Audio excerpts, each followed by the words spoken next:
మాజీ మంత్రి కొడాలి నాని వైఎస్ఆర్సీపీ పార్టీకి అలాగే రాజకీయాలకి గుడ్ బై చెప్పబోతున్నారు అనేటువంటి వార్త ఇప్పుడు సోషల్ మీడియాలో చక్కర్లు కొడుతూ ఉంది. అలాగే కొడాలి నాని కూతుళ్ళు రాజకీయ రంగ ప్రవేశం చేయబోతున్నారు.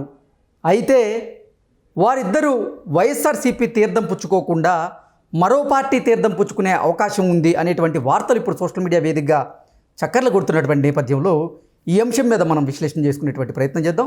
ప్రస్తుతం మనతో పాటు ఉన్నారు ప్రముఖ రాజకీయ విశ్లేషకులు జగదేవ్ గారు. ఆయనతో మాట్లాడదాం. జగదేవ్ గారు నమస్తే అండి. నమస్తే. మాజీ మంత్రి కొడాలి నాని గారు వైఎస్ఆర్సీపీకి అలాగే రాజకీయాలకి కూడా గుడ్ బై చెప్పబోతున్నారని, అయితే తన కూతుళ్ళు రాజకీయ రంగ ప్రవేశం చేసేందుకు సిద్ధంగా ఉన్నారని, కాకపోతే వైఎస్ఆర్సీపీ తీర్థం పుచ్చుకోకుండా వారు మరో పార్టీలో చేరే అవకాశం ఉంది అనేటువంటి వార్తలు ఇప్పుడు సోషల్ మీడియాలో చక్కర్లు కొడుతూ ఉన్నాయి.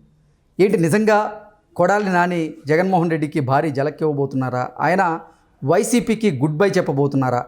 తన కూతుళ్లను వేరొక పార్టీలో జాయిన్ చేయించబోతున్నారా? అసలు ఏం జరగబోతుంది అంటే ఏం చెప్తారు? కొడాలి నాని గారు అంటే ఇటువంటి డైలమా పరిస్థితిలోకి రావడానికి కారణం నేను అనుకోవడం, గత ప్రభుత్వం ఉన్నప్పుడు ఆయన ఒక మంత్రిగా ఉన్నప్పుడు చేసిన వ్యాఖ్యలు, అలాగే ప్రతిపక్షాల మీద నోరు పారేసుకునే విధానం బట్టి అయ్యుండొచ్చు.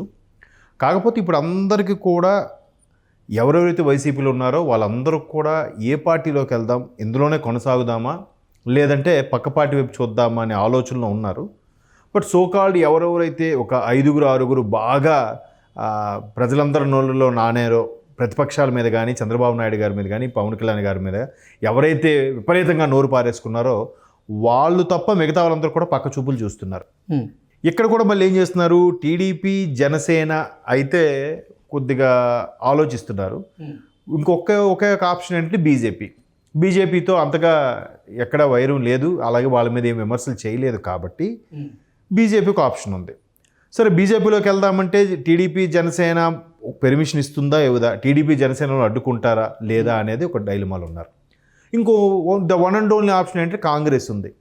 కాంగ్రెస్ అయితే షర్మిలమ్మ గారు పీసీసీ చీఫ్ కాబట్టి ఇంకో అదే ఆప్షన్ కాబట్టి, ఎందుకంటే కాంగ్రెస్ నుంచి ఉన్న నాయకులే ఆల్మోస్ట్ వాళ్ళు వైసీపీలో ఇప్పుడు ఉన్న మంత్రులుగాను లేదంటే అధికారం చెలాయించారు. సో ఇలాంటి పరిస్థితుల్లో దేంట్లోకి వెళ్ళాలి ఏంటి అంటే, కాంగ్రెస్లోకి వెళ్ళినా సెంట్రల్లో కూడా గవర్నమెంట్ లేదు, పైగా కాంగ్రెస్తో విభేదించి వచ్చి పార్టీ పెట్టినప్పుడు ఈ పార్టీలో కొనసాగాలనుకున్నప్పుడు కాంగ్రెస్లోకి మరలా వెళ్ళే ప్రయత్నం చేస్తున్నారా లేదా అంటే క్వశ్చన్ మార్కే. సో ఎంతో కొంత హుందాగా పర్వాలేదు అనిపించుకునే పార్టీ బీజేపీ ఒకటే ఉంది. దీనికి బీజం వేసింది కూడా ఉన్నారు. ఇప్పుడు పెద్దిరెడ్డి గారు ఉన్నారు. పెద్దిరెడ్డి గారు అబ్బాయి మిథున్ రెడ్డి గారు కూడా బీజేపీ వైపు చూపులు చూస్తున్నారు అన్నట్టుగా ఇప్పుడు కాదు, కౌంటింగ్ అయిపోయిన వారం రోజులకి ఇటువంటి వార్తలు వచ్చాయి. అరే అసలు జగన్మోహన్ రెడ్డి గారికి అత్యంత సన్నిహితంగా ఉండే పెద్దిరెడ్డి గారి అబ్బాయి మిథున్ రెడ్డి గారు కూడా బీజేపీ వైపు ఎందుకు చూస్తున్నారు? ఒకటి, బీజేపీలో ఉంటే సేఫ్ జోన్ ఉంటుందని, రెండోది లాబింగ్ చేసుకోవడానికి కూడా బాగానే ఉంటుంది అనే ఉద్దేశమో, లేదంటే ఆ బీజేపీలో వైసీపీ కోవటగా ఉండే ఉద్దేశమో తెలియదు, కానీ మొత్తంగా బీజేపీ వైపు కూడా చూస్తున్నారన్నట్టుగా వ్యాఖ్యలు వచ్చాయి. ఇప్పుడు కొడాలి నాని గారు వంతు వచ్చింది. కొడాలి నాని గారు ఎన్నికల ముందు బీభత్సమైన భయంకరమైన నోటుకు వచ్చినట్టుగా మాట్లాడారు. చంద్రబాబు నాయుడు అసలు ఎందుకు పనికిరాడు, ఈసాడు కుప్పంలో కూడా ఓడిపోతాడు, గెలిస్తే నేను అసలు జీవితాంతం ఊడిగం చేస్తాను, ఇలాగ రకరకాలుగా నోటికి ఏ మాట వస్తే ఆ మాట అన్నాడు ఆయన. అసలు ఆయన గెలుస్తాడా లేదో ఆయనకే తెలియదు, అసలు పార్టీయే ఉండదు నెక్స్ట్ అన్నట్టుగా. సో ఇప్పుడు ఈయనే ఓడిపోయాడు. ఓడిపోయిన మరుక్షణం స్థానికంగా ఉండే టీడీపీ వాళ్ళు కావచ్చు, లేదంటే ఆయన మీద కసిగా ఉండే ఆయన వల్ల సఫర్ అయిన వాళ్ళు కావచ్చు, ఆయన ఏవైతే కబ్జాలు చేశాడో ఆ కబ్జాలకు సంబంధించి బాధితులు కావచ్చు, ఇలా రకరకాలుగా అందరూ కూడా ఆయన ఇంటి మీద రాళ్ళు దాడులు గుడ్లు దాడి కూడా చేశారు. సో బయటికి రాలే. తర్వాత మళ్ళీ జగన్మోహన్ రెడ్డి గారిది వైజాగ్ ఋషికొండ ప్యాలెస్ సంబంధించి కూడా నేషనల్ మీడియాలో చూపించినప్పుడు కూడా ఇలా ఎవరికి బుర్రలు లేవు బుద్ధులు లేవు, మేము జగన్మోహన్ రెడ్డి ఇల్లు అని చెప్పామా, అది వచ్చిన వాళ్ళకి ఎవరైతే గెస్ట్లుగా ఉంటారో వాళ్ళ కోసం కట్టాము అన్నట్టు కూడా మళ్ళీ స్టేట్మెంట్ ఇచ్చాడు. అరే ఈయనేంటి ఓడిపోయినా ఎంత జరిగినా మళ్ళీ ఈయన మారలేదు అనే దీని మీద మరి కొంతమంది ఆయన కటౌట్ల మీద వాటి మీద కూడా అటాక్ చేశారు. సో ఇప్పుడు ఆయనకు భద్రత కావాలనే పరిస్థితిలో ఉండిపోయాడు. ఆయన ఎక్కడ కనబట్టలేదు, ఎక్కడ స్టేట్మెంట్ లేదు, ఏమీ లేదు. ఇప్పుడు జగన్మోహన్ రెడ్డి గారు చేసిన ధర్నా మీద రాష్ట్ర మంత్రులు, కూటమిలో ఉండే మంత్రులు రకరకాల వ్యంగ్యాస్త్రాలు వేస్తుంటే ఇప్పుడు బయటకు వచ్చి మాట్లాడట్లేదే. ఇంతకుముందు జగన్మోహన్ రెడ్డి గారు ఒక్క మాట అంటే చెలరైపు ఏదో ఒకటి అనేవాడు, ఆయన ఏమనట్లే. అటువంటిది ఒక్క మాట కూడా అనట్లేదు. ఇప్పుడు రాజకీయ భవిష్యత్తు ఏంటనేది క్వశ్చన్ మార్క్. సో ఇటువంటి నేపథ్యంలో రాజకీయ భవిష్యత్తు అవసరం, మనుగడ అవసరం. అట్లీస్ట్ వైసీపీ పార్టీ మనుగడ లేకపోయినా మనిషిగా తన మనుగడ అవసరం. తన మనుగడ అవసరం అంటే ఖచ్చితంగా ఏదో ఒక పార్టీ అండ కావాలి.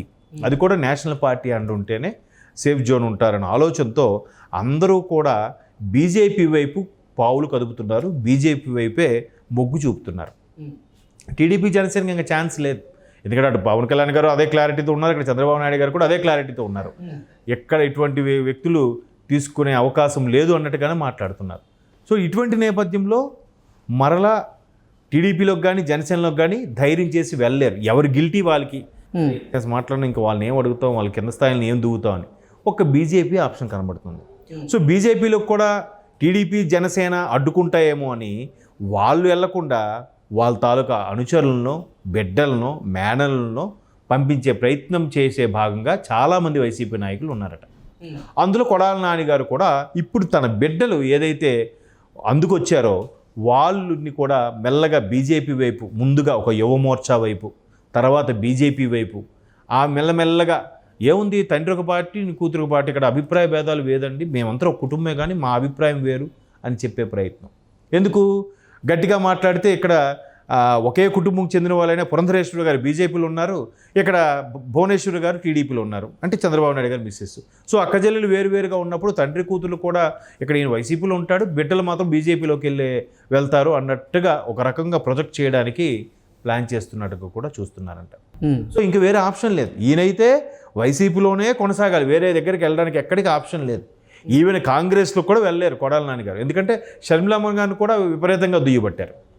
అలాగని టీడీపీలోకి జనసేనలోకి అసలు ఛాన్సే లేదు, డోర్లు మూసేశారు. ఇంకా ఆప్షన్ ఏముంది, బీజేపీ ఒకటి ఉంది. బీజేపీలో కూడా ఈయన వెళ్ళగలడా, వెళ్ళలేడు. సో బిడ్డలను పంపించి ఏదో ఒక సపోర్ట్. ఇప్పుడు గతంలో కూడా చాలామంది అన్నదమ్ములు అన్న ఒక పార్టీ ఉంటే తమ్ముడు ఒక పార్టీలో ఉన్న సందర్భాలు కూడా మనం చూసాం. గవర్నమెంట్ ఎవరు వస్తే వాళ్ళ ద్వారా పనులు అయిపోవాలి, ఏ పార్టీ ఏదున్నా ప్రభుత్వం ఏదున్నా మన పనులు మనకు అవ్వాలనే తలంపులోనే చాలామంది కుటుంబ స్ట్రాటజీలు అనమాట ఇవన్నీ. సో ఇప్పుడు ఆడబిడ్డల్ని ముందు పెడితే ఎవరేం అబ్జెక్ట్ చేయరు కదా, సరే అమ్మాయిలు వీళ్ళు ఏముందిలే, తర్వాత కొడాలని ఉంటారు కదా, వాళ్ళ పిల్లలనే ఉంటారు కదా. ఇంకెప్పుడుకో బీజేపీ పూర్తి స్థాయిలో ఆంధ్రప్రదేశ్లో ఫుల్ మెజారిటీ తెచ్చుకోవాలి, సొంతంగా గవర్నమెంట్ ఫామ్ చేసే పరిస్థితి అయితే ఉండదు.